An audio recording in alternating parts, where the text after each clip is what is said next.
आप सभी को मेरा नमस्कार। मैं अभिषेक सिंह आपका स्वागत करता हूं। सिलेक्शन की गारंटी सीरीज में आपका स्वागत है। Paid seat versus regular seat के डिफरेंस को समझेंगे, कैसे हम पेड सीट के लिए अप्लाई कर सकते हैं और प्रेफरेंस सीट में क्या चेंजेस करने पड़ते हैं अगर हम पेड सीट लेना चाहते हैं।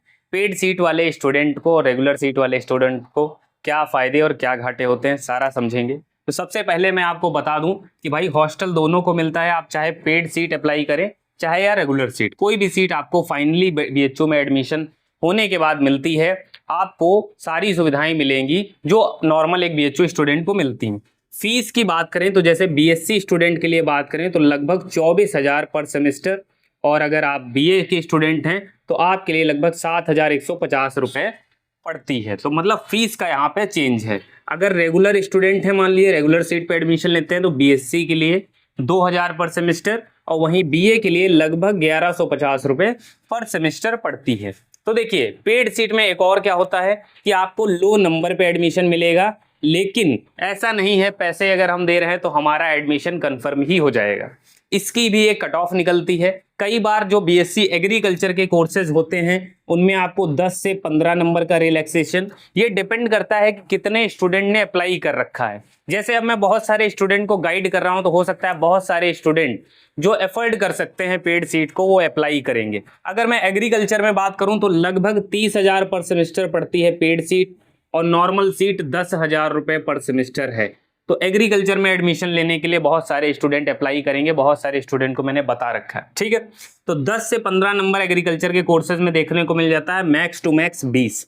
बीएससी के कोर्सेज में कई बार 20 से 30 नंबर का रिलैक्सेशन मिल जाता है। मतलब आप बॉर्डर पे हैं, आपके 550 नंबर आ रहे हैं और बीएससी की कट ऑफ गई थी। अब आपके मान लीजिए बीएससी की कट ऑफ 570 गई थी और आपके 550 आ रहे हैं, आप पीछे हैं कट ऑफ से, तो आप पेड सीट भी फिल कर सकते हैं, आप एडमिशन ले सकते हैं। एमएमवी में अगर मान लीजिए कोई फीमेल कैंडिडेट है तो वो 30 नंबर तक का भी रिलैक्सेशन कई बार देखने को मिलता है, और स्पॉट राउंड में अगर जाएंगे तो कई बार 30 से 40 नंबर भी, क्योंकि स्पॉट राउंड में कट ऑफ सडनली कई बार डिक्रीज करती है। तो ये सारी चीजें हैं। चैनल को सब्सक्राइब कर लेना, क्योंकि बहुत सारी सिलेक्शन की गारंटी सीरीज में आपके बहुत सारे डाउट क्लियर होंगे, और ये एक डाउट ही था जो मैं अलग वीडियो पे क्लियर कर रहा हूं, ठीक है। तो मैंने आपको बताया। और जैसे बीए के कोर्सेज हैं इनमें भी कट ऑफ सडनली डिक्रीज करती है, मान के चल सकते हैं 20 नंबर तक मान सकते हैं, इस तरीके से रहेगी। बाकी आप बीकॉम के लिए देखेंगे तो 15 से 20 नंबर, इस तरीके से कट ऑफ कम जाती है। रेगुलर स्टूडेंट जिनकी फीस कम पड़ती है उनकी कट ऑफ आपको पता है हाई रहती है इनके कंपैरिजन। दूसरी चीज, अदर फैसिलिटीज भैया, जैसे लाइब्रेरी है, हमारा हेल्थ कार्ड बनता है, बस की सुविधाएं, और जो एक्स्ट्रा सुविधाएं हैं बीएचयू में हमें मिलती हैं, इवेंट में पार्टिसिपेशन, क्लासेस, क्या हम कहीं अलग क्लास कर रहे होंगे? नहीं भाई, सब सुविधाएं सेम है। बस क्या है, ये दो चीजें ध्यान रखना, फीस और कट ऑफ। अब बात करना है कि पेड सीट के लिए हम अप्लाई कैसे करेंगे, क्या प्रोसेस है, आइए जानते हैं। तो पेड सीट ऐसा नहीं है कि रेगुलर की काउंसलिंग कहीं और हो रही है और पेड सीट की काउंसलिंग कहीं और हो रही है। एक ही पोर्टल है, एक रजिस्ट्रेशन फिल करना पड़ेगा। इस बार का रिजल्ट आपको मिल सकता है लास्ट वीक ऑफ जून में आने की चांसेस हैं। उसी के आप मान सकते हैं 10 दिन बाद, 7 दिन बाद आपका जो बीएचयू का रजिस्ट्रेशन फॉर्म है वो रिलीज होता है।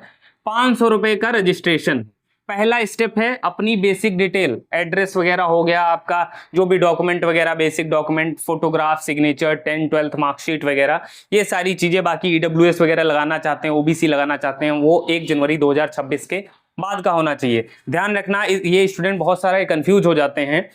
डीयू में 1 अप्रैल 2026 का चाहिए, वहीं बीएचयू की बात करें तो 1 जनवरी 2026 का चाहिए। अब देखिए, मान लीजिए सीयूईटी में आपने जनरल अप्लाई किया था, अब आप ईडब्ल्यूएस में शिफ्ट होना चाहते हैं तो भाई कैटेगरी चेंज का ऑप्शन आपको मिल जाएगा। लेकिन ऐसा नहीं है कि आप जनरल कैटेगरी के स्टूडेंट और आप एससी में अप्लाई कर दीजिए, भाई सर्टिफिकेट कहां से लाओगे? तो भाई ऐसा नहीं समझना है कि दूसरा स्टेप जो है वो आता है प्रेफरेंस सिलेक्शन। प्रेफरेंस सिलेक्शन, तो भाई प्रेफरेंस कैसे सेलेक्ट करेंगे, उसमें आपको ऑप्शन मिलेगा कि मान लीजिए कि मैंने केमिस्ट्री ऑनर्स, है ना, केमिस्ट्री ऑनर्स मेन कैंपस में अप्लाई की, एफएमसी। अब मान लीजिए मुझे एफएमसी में सीट चाहिए ही चाहिए और मैं थोड़ा सा कट ऑफ में कम हूं, ये मेरा पहला प्रेफरेंस है। दूसरा, मैंने केमिस्ट्री ही फिल किया लेकिन पेड सीट। अब ध्यान रखना, मान लीजिए इसके बाद हमने जूलॉजी अप्लाई किया, है ना, जूलॉजी रेगुलर सीट कहाँ, एफएमसी में, और फिर हमने जूलॉजी की पेड सीट। अब एक और चीज आपको समझाता हूं। मान लीजिए आपने पेड सीट अप्लाई की है, थर्ड प्रेफरेंस आपको अलॉट हुआ फर्स्ट राउंड में। अब जूलॉजी की आपको रेगुलर सीट मिल गई है, आपने पेमेंट कर दिया 2000 पर सेमेस्टर। ध्यान रखें, कोई भी सीट मिलेगी आपको सबसे पहले पेमेंट करना है। पीजी में एक स्टूडेंट ने अभी परसों की बात है, पेमेंट करना भूल गए, भैया सीट चली गई। तो सबसे कोई भी सीट मिले आपको पेमेंट करना है। पेमेंट करने के बाद मान लीजिए फर्स्ट राउंड में आपको थर्ड प्रेफरेंस मिला, सेकेंड राउंड में आपको केमिस्ट्री की पेड मिल जाती है। अब भाई पेड की फीस ज्यादा है, 24,000 पर सेमेस्टर है। बचा हुआ पेमेंट अगर नहीं करेंगे तो जूलॉजी की सीट भी गई और आपकी केमिस्ट्री की भी चली गई। तो ध्यान रखें, क्योंकि जब आप पेमेंट करते हैं आपके पास दो ऑप्शन आते हैं, अपग्रेड और आपका फ्रीज का ऑप्शन। फ्रीज मतलब हमें जूलॉजी की रेगुलर सीट ही चाहिए, अपग्रेड का मतलब अभी हमारा मन मुताबिक प्रेफरेंस नहीं मिला है तो हम आगे बढ़ना चाहते हैं, हम चाहते हैं कि अगला कोर्स मिले।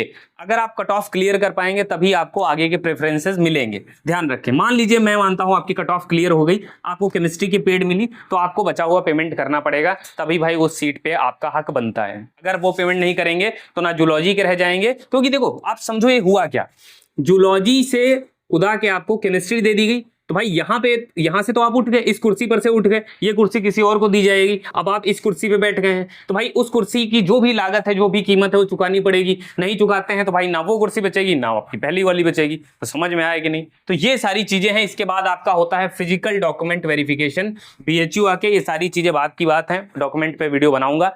तो अब आपको क्या करना है, एक चीज आपने यहाँ पे समझी कि भाई पेड सीट है ना, इंपॉर्टेंट क्या है, प्रेफरेंस शीट। प्रेफरेंस शीट कैसे फिल करना है उसके लिए गाइडेंस मैं दूंगा, मात्र 99 रुपए में, बहुत ज्यादा एफोर्डेबल प्राइस, पूरी काउंसलिंग और प्लस आपको प्रेफरेंस शीट बना के 1 to 1 आप मेरे से बात करोगे। चाहे डाउट पूछना हो, चाहे प्रेफरेंस शीट बनवाना हो, सारा मैं करवाऊंगा। कौन कौन सी यूनिवर्सिटी अभी मैं टारगेट करवा रहा हूं, जहां तक मुझे स्टूडेंट दिखे हैं मेरे पास आते हुए, BHU हो गया, BBAU हो गया, आपका DU हो गया और AU हो गया।